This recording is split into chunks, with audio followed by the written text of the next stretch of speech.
Lynched on CTV. Proudly brought to you by Christchurch's #1 dining offer, Sequoia 88 at the Redwood Hotel. A food concept unequalled. Good evening to you. A scorching rental market in Christchurch has pushed the weekly price to a record high, with renters paying $85 more a week than last year. But are things actually improving? Well, Councillor Glenn Livingston is my guest, and Lynched starts right now.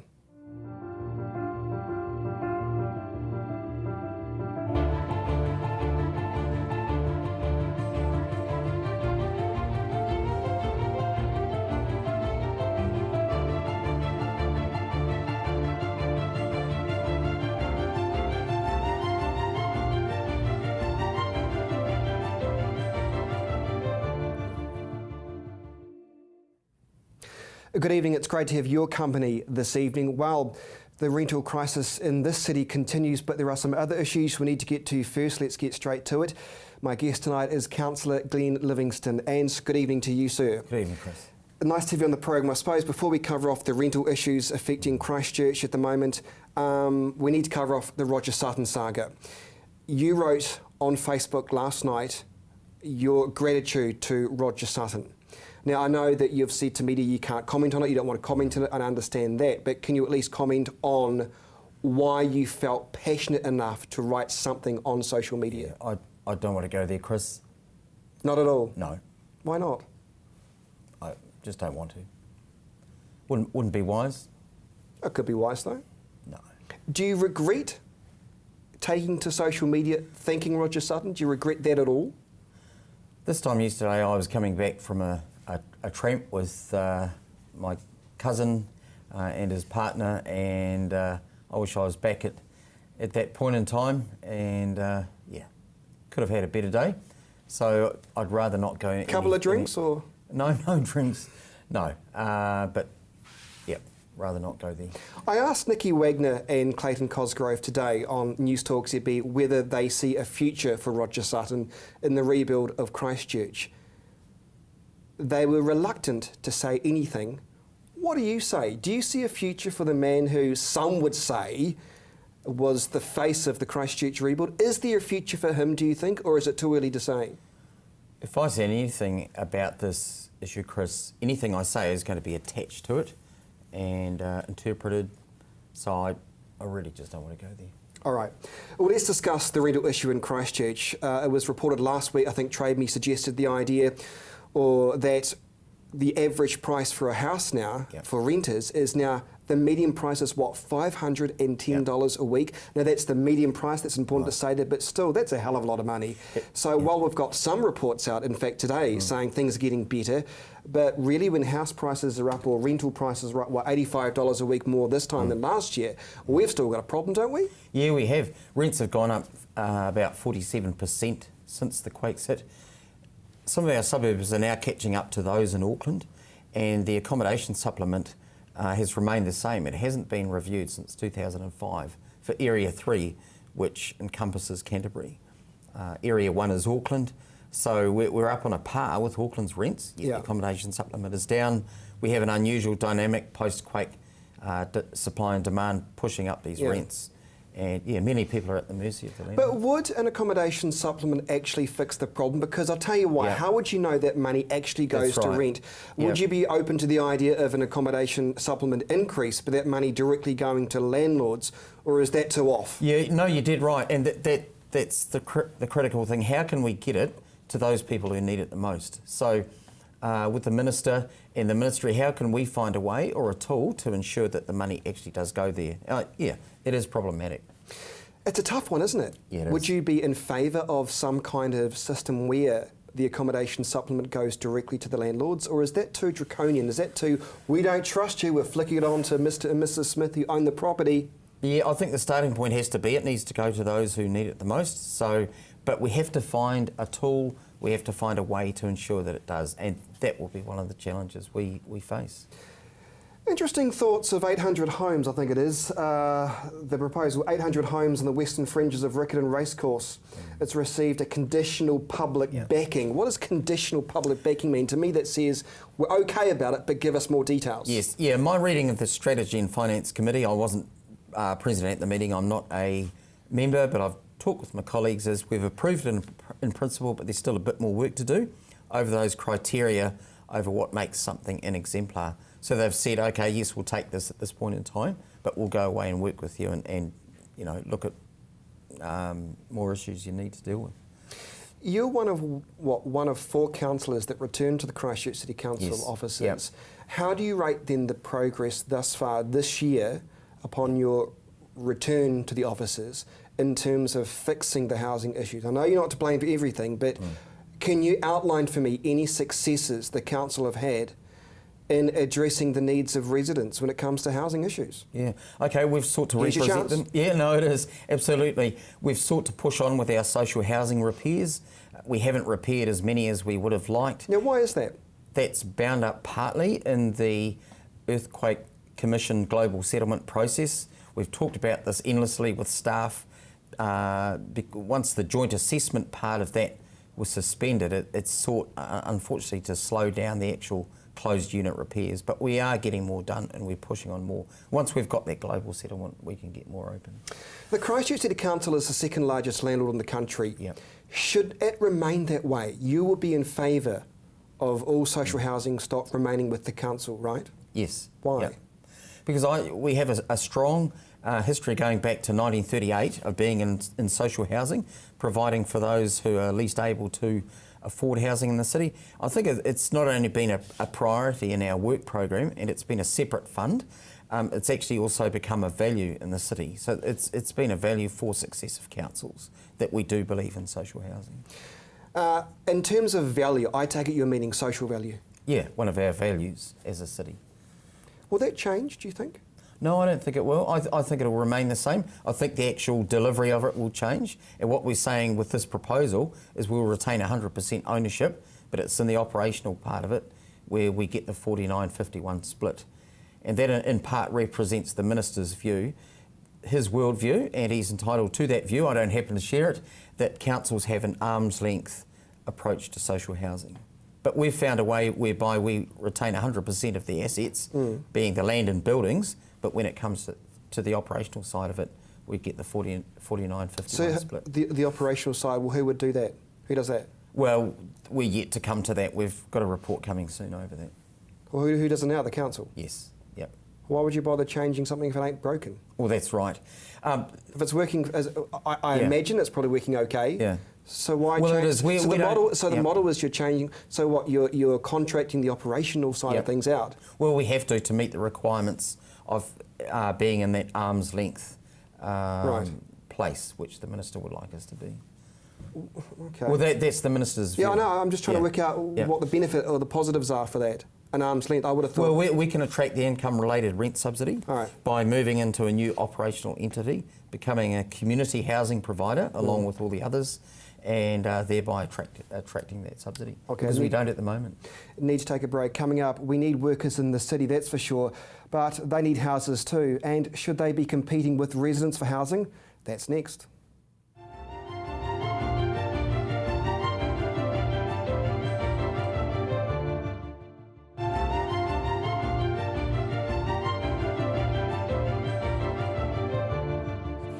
Welcome back to Lynched on CTV. My guest tonight is Glenn Livingstone, the Christchurch City Councillor, one of 4 to return to the council. Yeah.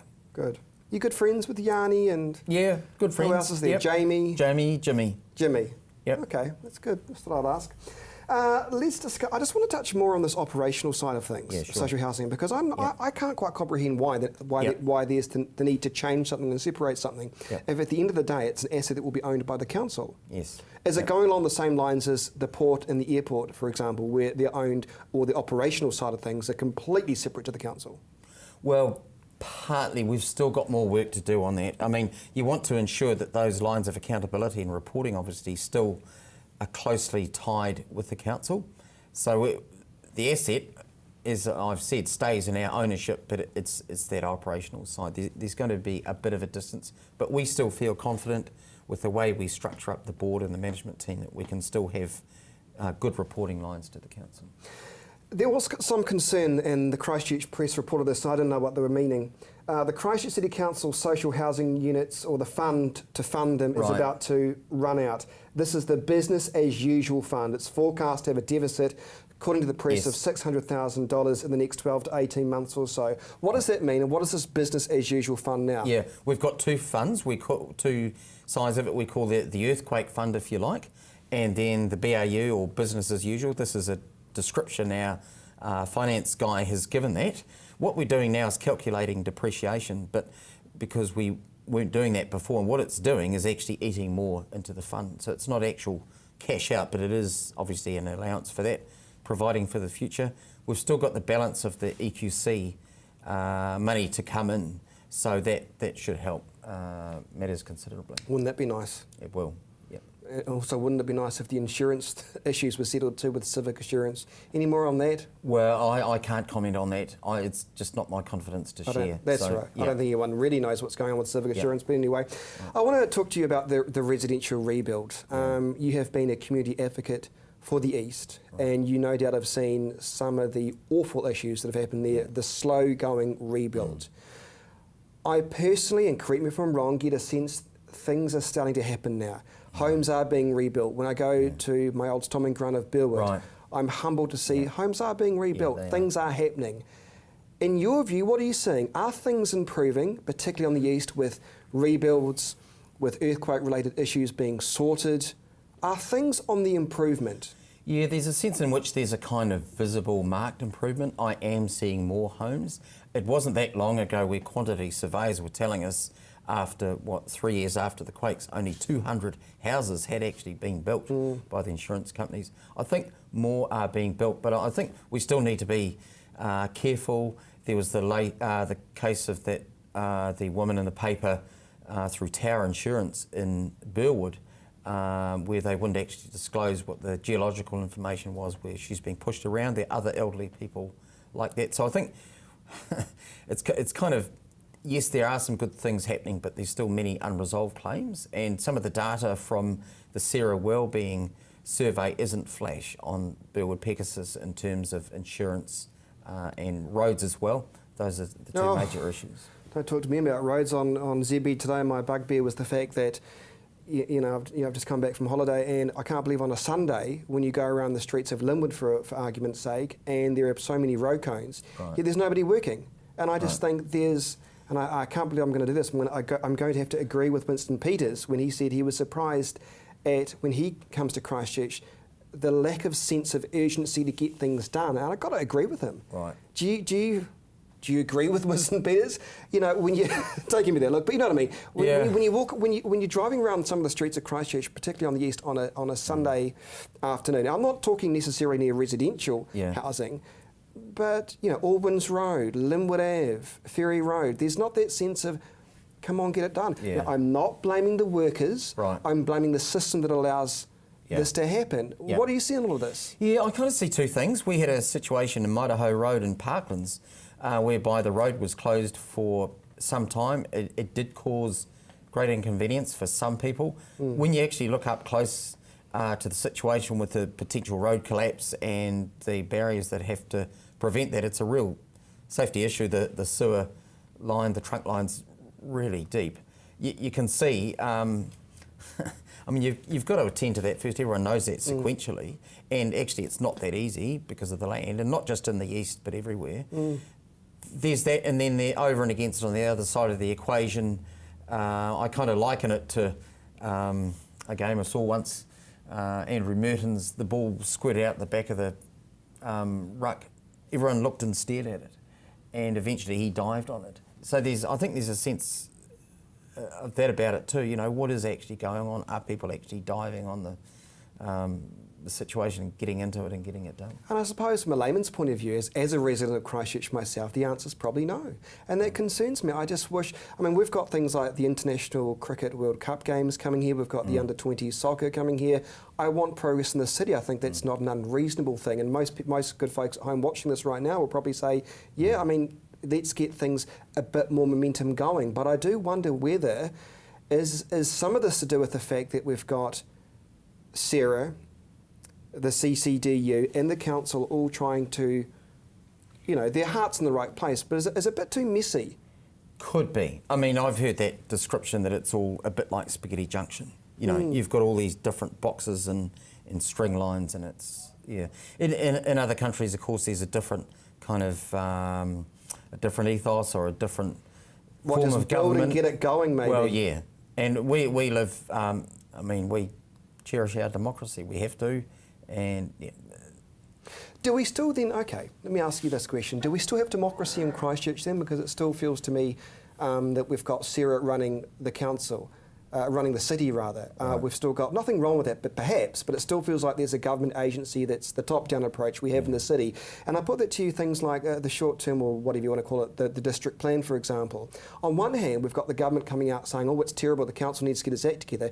And then I find out after a little bit of research that this plan, the councillors don't get to decide on. This is a plan that was right. the government decides on based on government appointees to a panel with the blessing of the council. So what? Yeah, it's a most unusual situation whereby the council... So who's running the city then? Well, that's right. I think we can see who is. But the council ends up becoming a stakeholder or consulted on its own plan. I mean... Well, that seems I know. It's wrong. quite incredulous. Yep, it is. So do you have any power at all? I mean, apart from deciding what rubbish day should be on down Pepinui Road, what power really does Leanne and the councillors have? I think we still have a fair bit. We have a power in the sense in which we've got to build up credibility with the government so that we're ready and fit to be in the right place come April 2016. I still think we are getting a lot of things done together. I want to ask you about some of those things. Yep. I also want to ask you when we need to take a short break, but also meaningful progress in Christchurch City. Is it being stopped by council planners? That's next.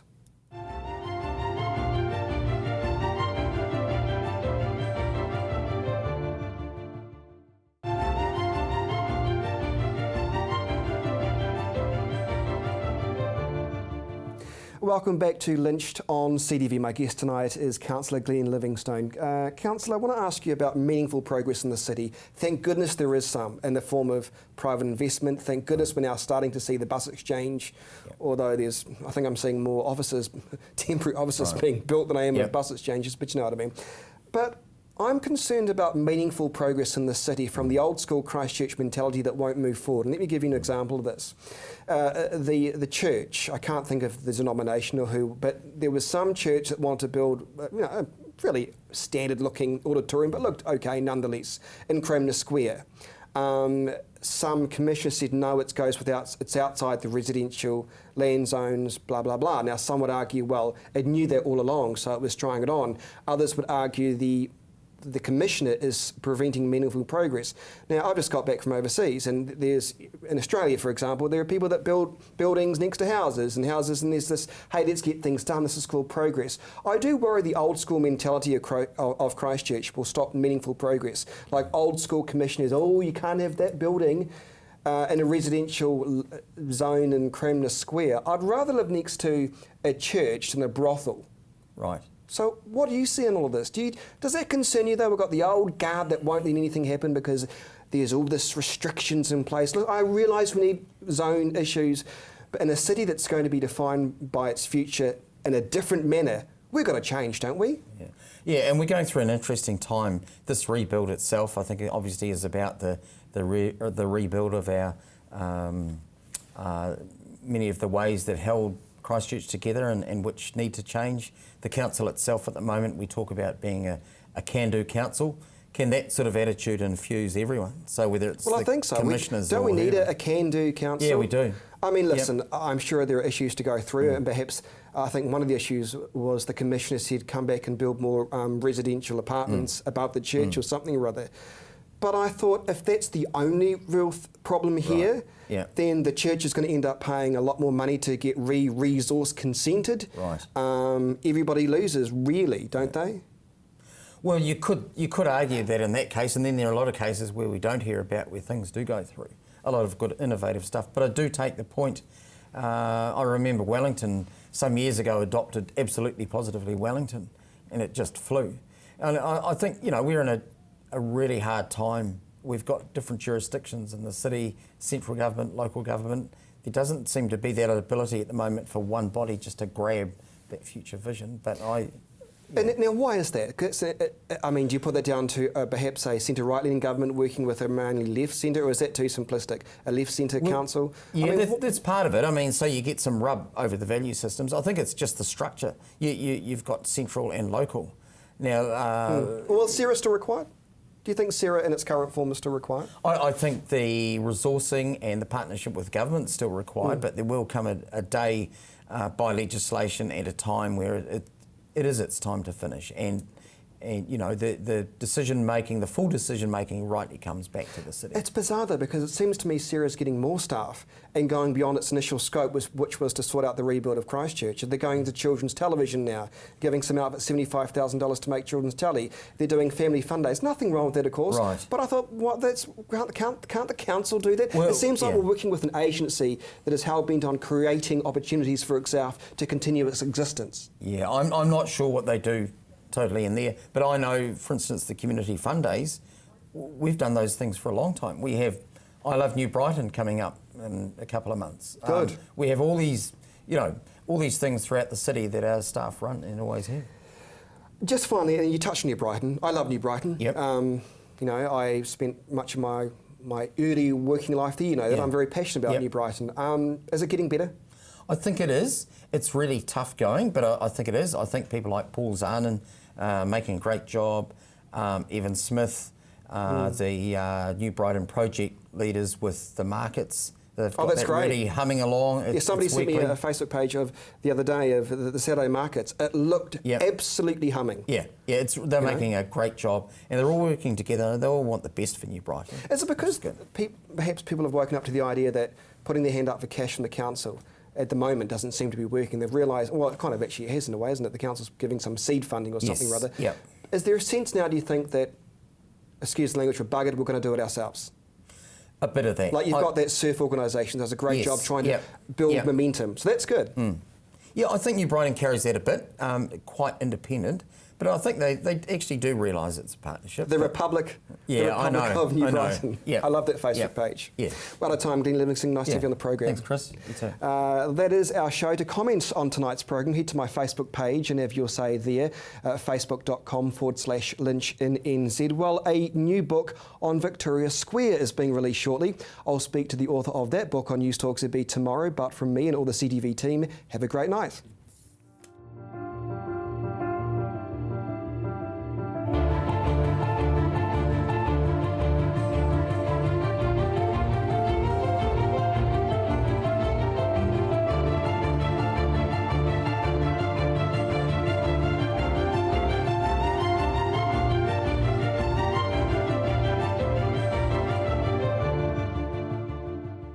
Lynched on CTV was proudly brought to you by Christchurch's #1 dining offer, Sequoia 88, at the Redwood Hotel, a food concept unequalled.